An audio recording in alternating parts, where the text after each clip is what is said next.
Are you anxious about making a YouTube video and starting your own channel? I My daughters really encouraged me to do it, and I was at first like, I think I can do that. It's all right. Shouldn't be that bad. Shouldn't be that difficult. I don't think I'll be that nervous in front of the camera. And then I did my first few videos, and I looked like a deer in the headlights. I just was frozen, stiff, talking in front of the camera. It was really ridiculous. It almost made me feel like I can't do this. There's just no way I'm going to be able to do this. I feel very uncomfortable in front of the camera. I looked like a fool when I viewed the video, and I thought to myself, "There's just no way." And then I said, "You know what?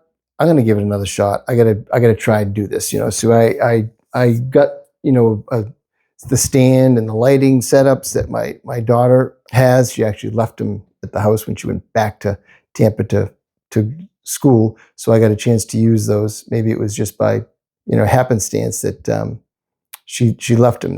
Maybe there's a reason for it. Everything happens for a reason, right? So I decided I'm going to try and set it up and really try and figure this out and try and do it again and see what happens. So I ended up doing a video, and again, anxious about sitting down and doing it, and I wasn't really sure, like, what should I do and how should I talk. I bought this nice microphone that my daughters recommended that I get, so that the voice was better quality. And after I did those videos, I felt good enough about them that I was like, okay, I'll actually send these to my daughters and see what they have to say about them. And so I did, and you know what? They're obviously the younger generation, totally into social media, way more than my generation has been. So they kind of know what to do. So it was great to send them the videos because I wasn't as stiff and deer in the headlights when I was looking at the camera, but I was really sitting there, thought I had to be like an anchor man on TV and sit still and don't move my head and just talk into the screen. And so they really were like, you need to be animated. You need to move your hands. You need to, raise your eyebrows. You need to be more expressive, which to me, now that I think about it more as I've done more videos, it's really about being real. Just be real, be yourself, try and relax, and don't worry about stuttering or making a word that doesn't sound perfectly articulate. Those kinds of things just totally distract you and make you even more anxious and make you sit there stiff as a board, and you're not going to be able to do anything because you're just so anxious about making the video. Looking at yourself in the camera as you're doing it, most people, which I'm doing now, you have the camera facing you, so you can see yourself as you're talking. Some people don't like to do that. Most people, I think, do, because you can actually see how you're reacting and stuff. But initially, looking at yourself in the camera is very anxiety provoking, and it really makes you self-conscious. And that's when you start to kind of stutter with your words and not know what to say. So trying to just relax and be as real as you can be is really important. And as I was thinking about the process of just making the video, I was thinking, well, this is what I'm talking about. I'm making all these videos about being anxious and how to deal with your anxiety and things that you can do to help yourself not be so anxious. So then I was thinking, you know what? I should just do a video about anxiety about making a video and starting a YouTube channel.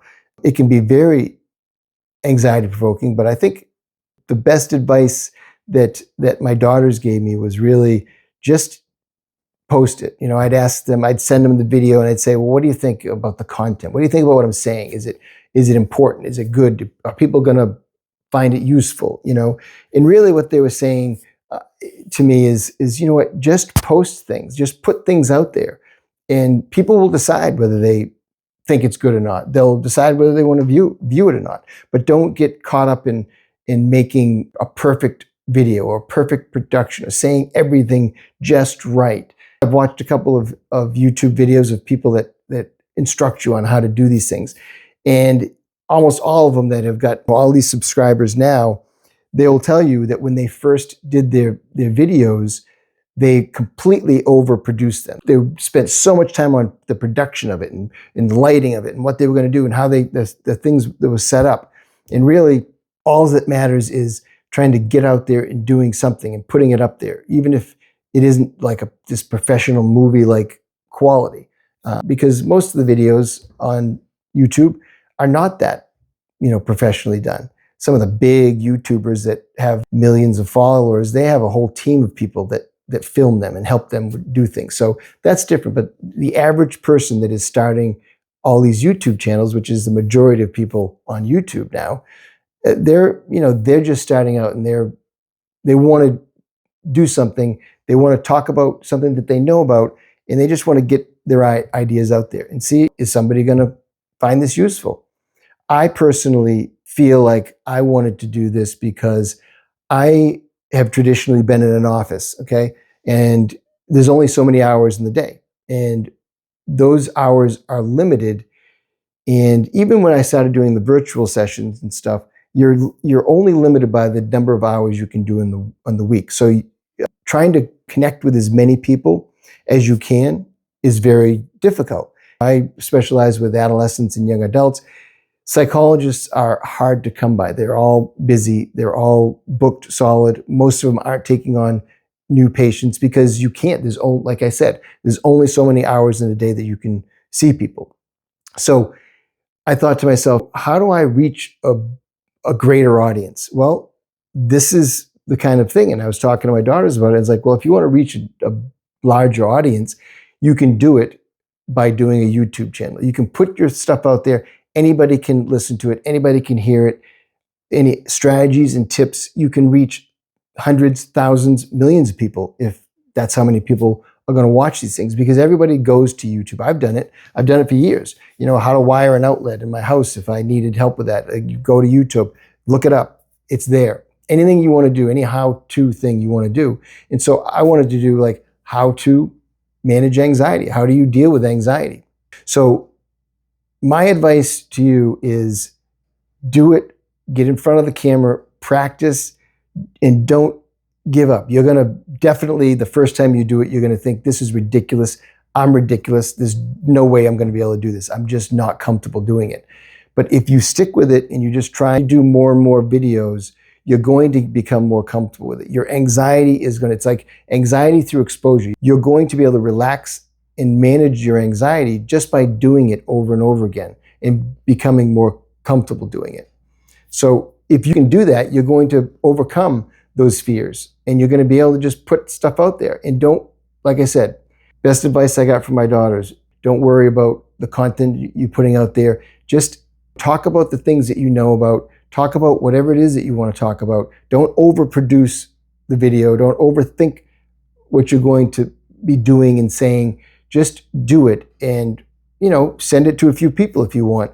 Trusted friends that you say, take a look at this. What do you think? That's a good way to get over that feeling of, I don't want to put this out there because I'm going to feel like a fool or people are going to think I'm a fool. You need to realize that we all feel like that.